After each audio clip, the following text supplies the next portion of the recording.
Hello guys, ayan, magandang umagang maulang morning. Ayan, dito tayo guys. Ito yung dinaanan namin. Ito yung shortcut papuntang Skyway from Dasmariñas to MCX and to Skyway. Ayan, kung papunta ka ng South or NLEX, ito yung pinakamabilis na way galing kang Dasmariñas.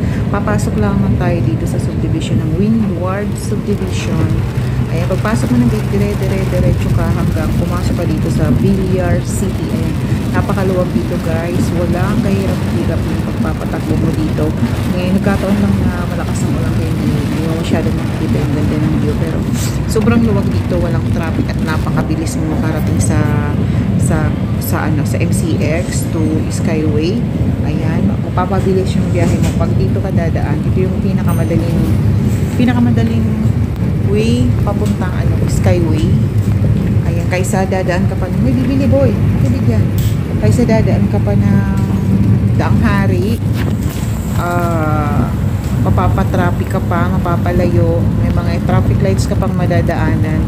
Kaysa dito, buti na lang guys, na nalaman ko yung kalsada na to na shortcut papuntang Skyway, MCX. Napakadali lang. Basta papasok lang kayo ng Windward Subdivision sa Kadiwa. Tapos, dire-diretso Villar City. Ito na nga guys. Ayan, nandito na tayo sa Villar City. Medyo mahaba-haba rin to. Pero napakabilis ng biyahe. Then, wala ka namang ibang walang ibang mga sasakyan na pwede mong Skyway. Ayan, ito na nga tayo guys. Nakarating na tayo sa MCX. Pumasok tayo sa toll gate. Sa ano na tayo dito? Skyway. Ayan, going to Naiya X kami. Dumang kami sa MCX. Skyway to Naiya.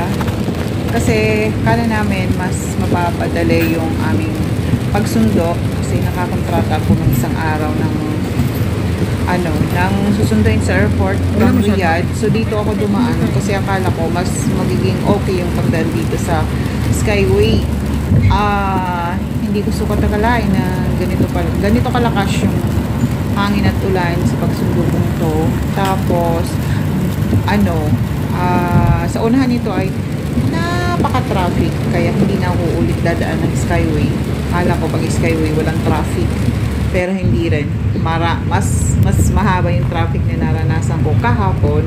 Siguro dahil umuulan or dahil flooded yung ibang areas sa mga exit ng Skyway, kaya siguro ganun.